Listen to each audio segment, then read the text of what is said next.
जय श्री राम। आप सभी का मेरे चैनल पर स्वागत है। जैसे कि मैंने आप सभी को पिछले वीडियो में बताया था कि राम जी भरत जी से कहते हैं कि मुझे वनवास में रहना है और तुम्हें राजगद्दी पर बैठना होगा। इसलिए जब तक मैं वनवास में हूँ, तुम्हें राजकाज चलाना चाहिए। फिर भरत जी कहते हैं, अगर आपकी यही इच्छा है तो मुझे प्रशासन चलाना चाहिए, लेकिन केवल आपके नाम पर। आपकी ये लकड़ी की जूतियां राजगद्दी पर प्रतीक के रूप में रखी जाएंगी। ऐसा कहकर भरत जी राम जी की लकड़ी की जूतियां लेकर अयोध्या लौट आए। चित्रकूट से निकलकर राम जी, लक्ष्मण जी और सीता जी के साथ ऋषि अत्रि के आश्रम में पहुंचे। ऋषि और उनकी पत्नी अनुसुईया ने उनका गर्मजोशी से स्वागत किया और यथासंभव उनका आदर सत्कार किया। कुछ दिन वहां रहने के बाद राम जी ने ऋषि से जाने की अनुमति मांगी। ऋषि ने कहा, राम, आप तो सर्वज्ञ हैं, मैं आपसे यह स्थान कैसे छुड़ा सकता हूँ। जब राम जी ऋषि अत्रि के आश्रम से चले तो उनके साथ कई ऋषि भी थे। रास्ते में उन्हें मानव जीवाश्मों का ढेर मिला। उन्हें देखकर राम जी को बहुत आश्चर्य हुआ और उन्होंने ऋषियों से उनके बारे में पूछा। उनमें से एक ऋषि ने कहा, ये जीवाश्म इस स्थान के आसपास रहने वाले कई ऋषियों के हैं। स्थानीय राक्षसों ने उन्हें खा लिया है और उनकी हड्डियां यहाँ फेंक दी। सभी ऋषियों ने क्रूर राक्षसों से भी रक्षा के लिए राम जी से प्रार्थना की। थोड़ा आगे जाने पर उन्हें वीरद नामक राक्षस मिला। राम जी ने उसे वहीं मार डाला।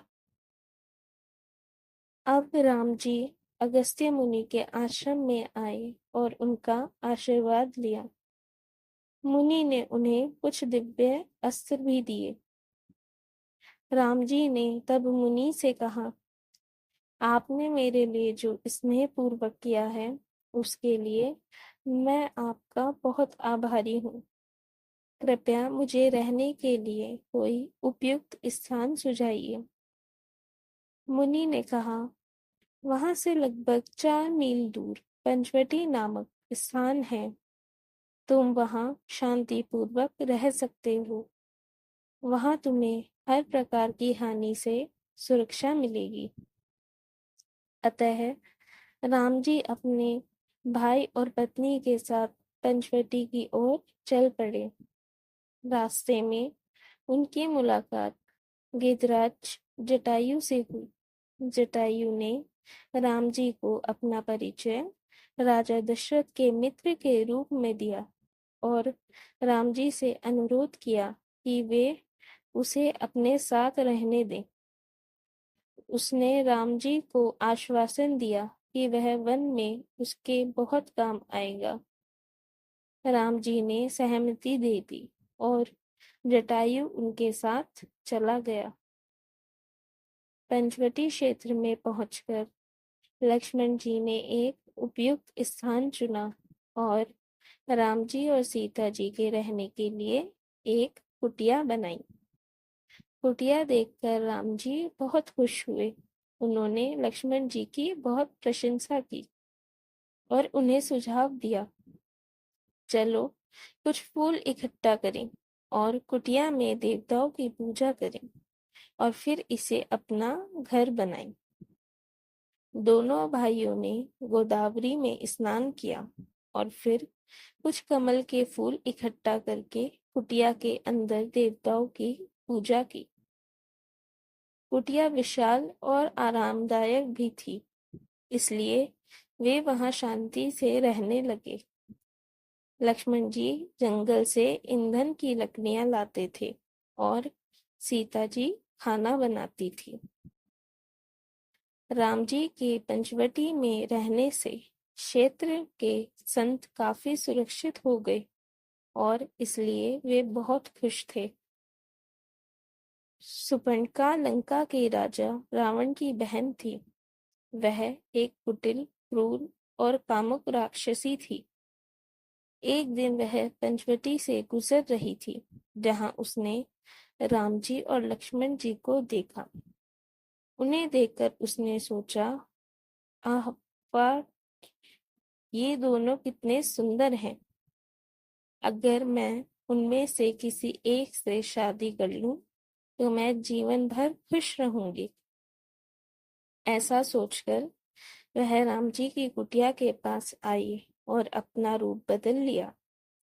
वह एक बहुत ही आकर्षक महिला का रूप धारण कर आई और खुद को एक पेड़ के पीछे छिपा लिया, ताकि कोई उसे देख न सके। अब सुपर्णखा राम के पास आई और बोली, तुम कौन हो युवक? तुम राक्षसों की भूमि पर क्यों आए हो? मैं अयोध्या के शासक राजा दशरथ का पुत्र हूँ। मुझे 14 वर्ष का वनवास हुआ है। मैं इस अवधि को शांति से बिताना चाहता हूँ। लेकिन हे भद्र महिला, तुम कौन हो? राम जी ने कहा, मैं सुपर्णखा हूँ, लंका के शक्तिशाली शासक रावण की बहन। क्षेत्र के शासक मेरे चचेरे भाई हैं। खर और दूषण, वे दोनों ही बेजोड़ योद्धा हैं। मैं तुमसे विवाह करना चाहती हूँ। मैं हर तरह से तुम्हारे लिए उपयुक्त वर हूँ। सुपर्णखा ने उत्तर दिया, लेकिन मैं पहले से ही विवाहित हूँ। यहाँ मेरी पत्नी सीता है। खैर, वह युवक मेरा भाई है। वह हर तरह से तुम्हारे लिए एक अच्छा वर है। राम जी ने मजाक में सुझाव दिया। अब सुपर्णखा लक्ष्मण जी के पास गई और बोली, मैं अपने लिए कहीं भी उपयुक्त जीवन साथी नहीं खोज पाई हूँ।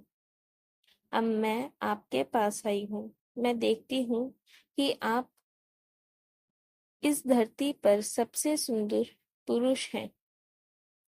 मैं सबसे आकर्षक महिला हूँ। भगवान ने हमें एक दूसरे के लिए ही बनाया होगा। आइए हम विवाह करें और खुशी खुशी जीवन जिएं। आप एक राजकुमारी हैं और मैं उस आदमी की एकमात्र दासी हूँ। क्या आपका मुझसे विवाह करना उचित है? नहीं। ऐसा कहते हुए सुपर्णखा क्रोधित हो गई। वह अपने राक्षसी रूप में वापस आ गई और राम जी के पास लौट आई और बोली, मैं देखती हूँ कि आप अपनी इस कुरूप पत्नी के कारण ही मुझसे विवाह करने के लिए तैयार नहीं हैं।